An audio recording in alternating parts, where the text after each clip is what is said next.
মুর্শিদাবাদের ফারাক্কা সৈয়দ নুরুল হাসান কলেজে আজ রাজ্যের নির্দেশ অনুসারে ফারাক্কা তৃণমূলের মহিলা দীক্ষা কর্মী সম্মেলন অনুষ্ঠিত হলো। সম্মেলনের মূল কথা ছিল দীক্ষা। মহিলা কর্মী সম্মেলনে অধিকাংশ নেতৃত্বের বক্তব্যের মধ্যে panchayat vote oh Lok Sabha vote না পাওয়ার করুণ আকুতি এবং কেন ভুল করে অন্যান্য দলকে ভোট দিয়েছেন ফারাক্কার মানুষ, সেই নিয়ে নেতৃত্বের মধ্যে ছিল বিক্ষোভের সুর। বিধায়কের বক্তব্যের মধ্যেও ফারাক্কাতে কোনো রাজ্য নেতা দলকে ভেঙে টুকরো টুকরো বা খান খান করার চেষ্টা করছেন, সেই বক্তব্য তিনি মহিলা কর্মী সভার মাঝে তুলে ধরেন।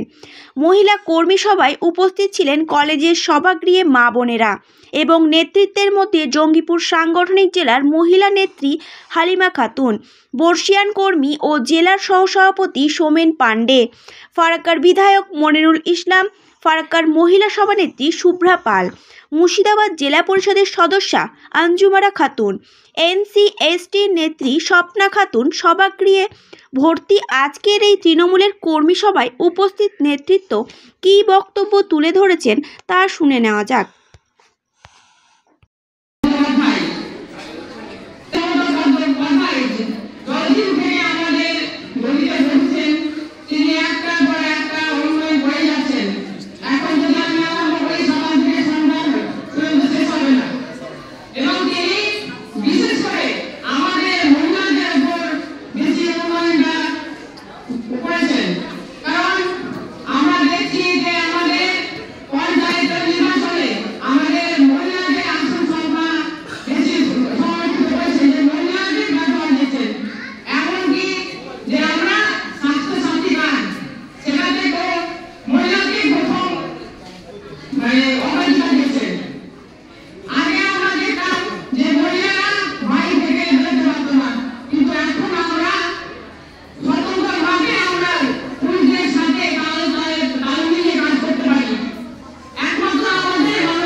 কংগ্রেস এবং বিজেপি 2021 সালে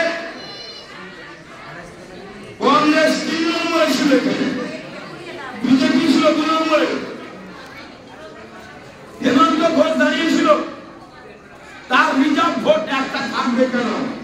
একটা মা বোনেরা বলেন, একটা দুঃখের সমাজে, দুর্যোগের সমাজে, এমনি সমাজে, পুজোর সমাজে, ঈদের সমাজে একটা দুর্বল দিয়েছে, কোন মেয়েকে একটু চাপ দিয়েছে।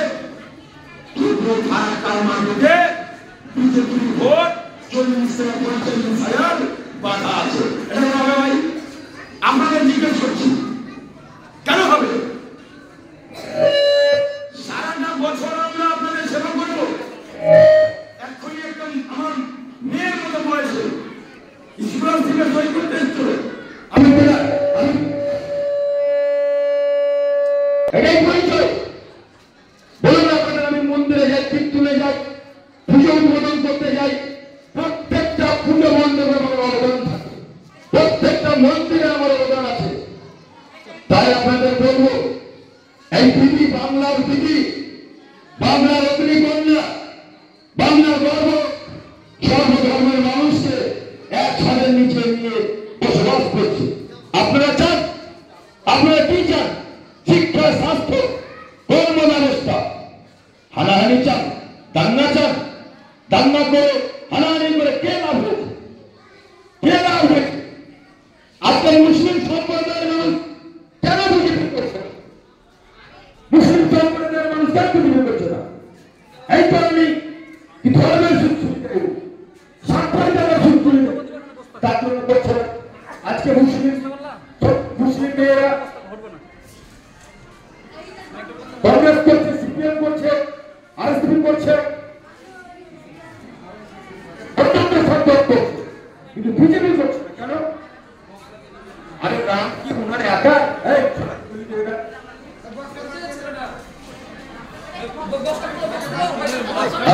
ঠিক আছে, মমতা ব্যানার্জি যদি চাইতো লক্ষ্মীর ভান্ডার, বার্ধক্য ভাতা, বিধবা ভাতা, সবুজ সাথী, কন্যাশ্রী, রূপশ্রী, যুবশ্রী কর্মসূচি স্বাস্থ্য সাথী কার্ড প্রত্যেক বছর রিনিউয়াল করতে হবে।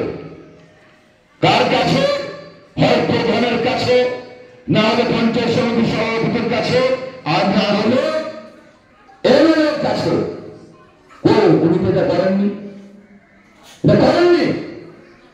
দুয়ারে সরকারের মাধ্যমে আপনার কাজটাকে সহজ করে দিয়েছে। কোন এমএলএ এমপি প্রধানের তদারকি করতে হবে না, তার আপনি সুযোগ দিচ্ছেন। আর আপনার বিবেক, আমার মনুষ্যত্ব, আপনার আত্মাকে জিজ্ঞাসা করবেন। তাই মমতা